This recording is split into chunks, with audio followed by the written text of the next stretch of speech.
Falta de tempo para estudar. Muitas pessoas reclamam que não tem tempo para estudar e eu as entendo muito bem, porque no início da minha jornada eu também tinha essa dificuldade de encontrar tempo para estudar. Para quem não me conhece, meu nome é Wilson Tavares, eu fui aprovado em alguns concursos para auditor fiscal e hoje sou professor do Exponencial Concurso.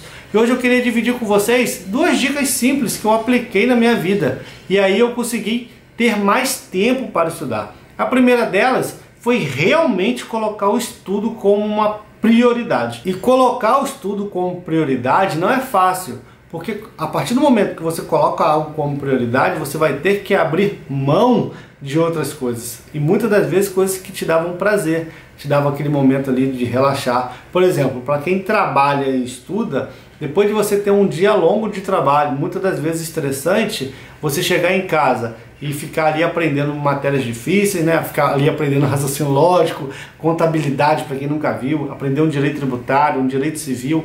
Realmente é uma coisa difícil, mas a partir do momento que você coloca aquilo ali como prioridade, a tua vida começa a girar em torno daquilo. A sua alimentação pode ser melhorada para você conseguir ter mais tempo para estudar. Você pode melhorar sua alimentação também para você ter mais energia. Você pode começar a melhorar seu sono para você sentir menos cansaço. A partir do momento que você coloca o estudo como prioridade, você vai começar a dizer não para tudo aquilo que atrapalha os seus estudos, beleza?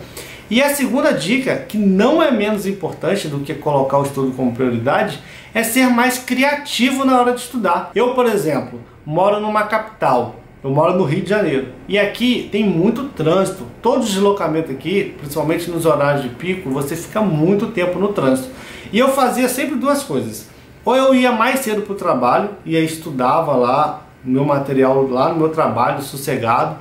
Eu tinha que trabalhar 8 horas, às vezes eu chegava às 6h30 no trabalho, e eu ficava 1h30 lá quietinho, sem ninguém me ver, só estudando. Ou então eu ia no horário normal, mas ouvia uma videoaula. E no final, na volta, eu sempre ouvia uma videoaula, sempre. Ao invés de ficar ouvindo uma rádio, que às vezes só ia trazer ali que as músicas chatas, ou então notícias pessimistas, eu preferia ficar ouvindo uma videoaula. A segunda coisa também, eu colocava no celular aplicativos de questões, questões comentadas ali do PDF, que eu podia ficar olhando, às vezes no horário do almoço, às vezes quando eu ia num banco, quando eu ia num Correios, por exemplo. Eu sempre buscava alternativas de conseguir estudar em períodos que normalmente a gente não estuda, períodos que normalmente a gente perde tempo. Horário do almoço, só para terminar. Por exemplo, horário do almoço, eu tinha ali 1h30 de almoço. Se eu fosse almoçar junto com o pessoal do meu trabalho, eu acabava conversando. Eu gostava do papo, né? Eu gostava de ficar ali conversando com o pessoal. Era legal, era algo que eu fazia antes de eu começar a estudar para concurso público.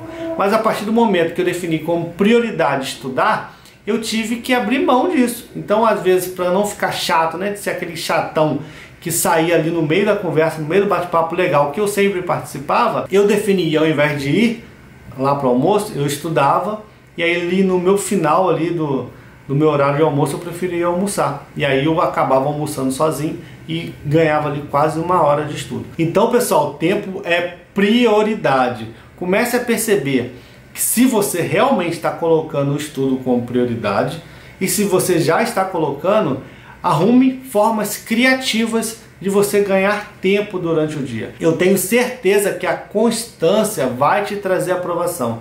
A maioria das pessoas que passam em concurso público tem pouco tempo. Elas apenas priorizaram da maneira certa. Essa era a mensagem que eu queria trazer para vocês.